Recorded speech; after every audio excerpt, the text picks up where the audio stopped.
Once upon a time, during the Warring States period, there was a man by the name of Feng, who lived in the Qi kingdom. He was poor and had no viable prospects, so he went to the palace of the wealthy duke, Lord Meng. One of his friends worked there, so he was hoping to use that connection to find employment for himself. His friend mentioned him to the duke, and the duke asked, "What is he good at?" Feng's friend replied candidly, "He's not particularly good at anything." The duke still wanted to find a reason to hire him. "Does he have any skills?" Again, his friend was candid. "No particular skills either." The duke found the brutal honesty refreshing. He laughed. "Very well, give him a place to sleep and something to eat." Thus, Feng became one of the duke's guests. Several thousand men who served the duke without clearly defined duties. His peers, seeing that the duke did not hold him in high regard, tended to look down on him. However, the duke treated him well. He got decent food, authorization to use one of the duke's chariots, and a small allowance each month to support his elderly mother.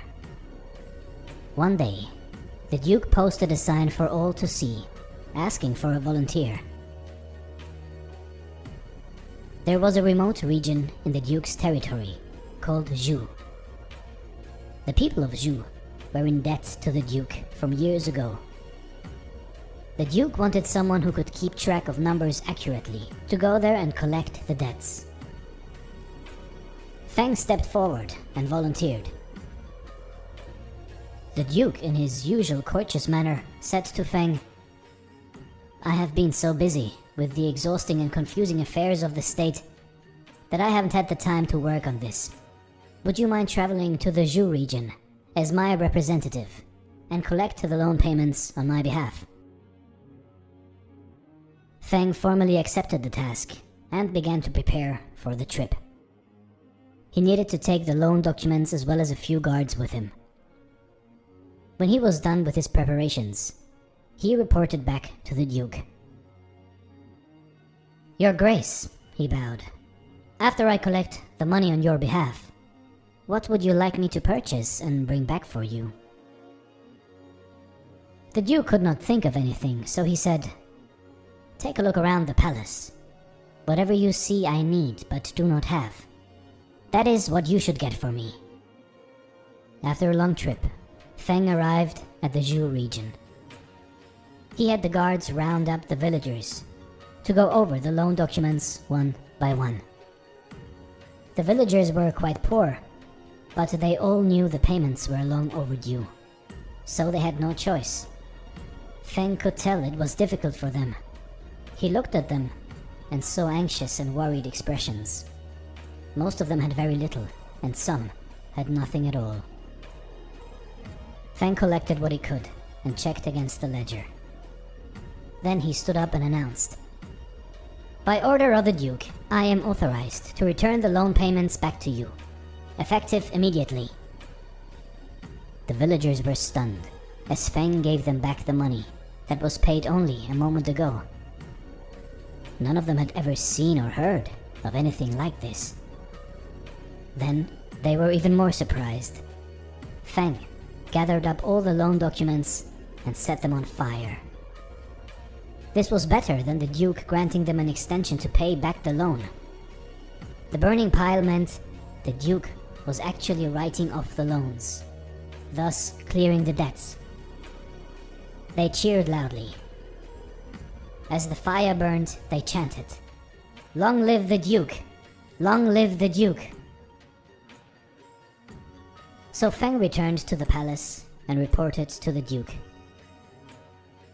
The Duke was a bit surprised and asked him, "Why are you back so soon? Were you able to collect on all the loans?" "Your Grace, I was able to collect some of the money owed to you." "Good. What did you purchase for me?" Feng said, "Your Grace, You asked me to look around and buy whatever you needed, and I did. I saw your palace full of precious treasures, your stables full of strong horses, and your harem full of beautiful concubines. The only thing you really needed was Yi, so I purchased that for you. What do you mean by purchasing Yi? The Duke knew Yi meant righteousness, but he could not see how such an intangible concept could be bought like some sort of goods. Feng explained. Your Grace, you are the lord of the small Zhu region. Instead of treating the people there as a father would his children, you wanted to extract money from them. I saw how they struggled with extreme poverty, so I falsely claimed that I acted under your orders to return the money to them, and also burn up the loan documents.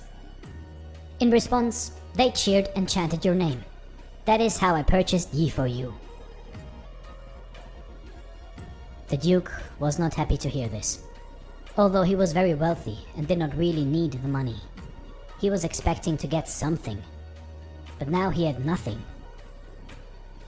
Greatly annoyed, he waved Feng away. Fine, let us speak no more of this matter. A year later, the Duke encountered great misfortune. The power struggle that was always present in the royal court of Ji went badly against him, and King Ji indicated he would withdraw his support for the Duke. This meant the Duke's enemies were now free to attack him unopposed. Suddenly, his entire family was now in danger. Knowing the situation was grave, Feng once again stepped forward to volunteer. Having no idea how to save his family, the Duke was only too glad to let him take charge of the situation. Feng organized a small group of trusted guards and made the appropriate arrangements. In secrecy, he escorted the Duke and his family out of the palace, and they traveled toward the remote Zhu region together. He sent a scout ahead to let the villagers know they were coming. A surprising sight greeted the Duke when they were still many miles from Zhu. The villagers all came out to welcome him. Men, women, the elderly, the young. There was hundreds of them. They lined the path to Zhu, and they all cheered the Duke's arrival. As he moved through the welcoming crowds, the Duke suddenly realized this was safe haven.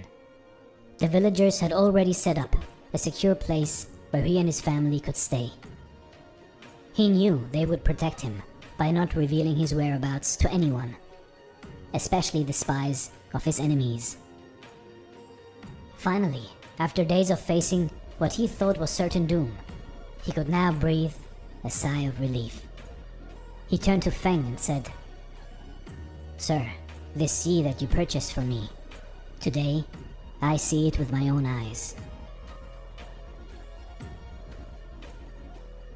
You see, in life, in your life, the Chinese concept of Yi is translated as righteousness.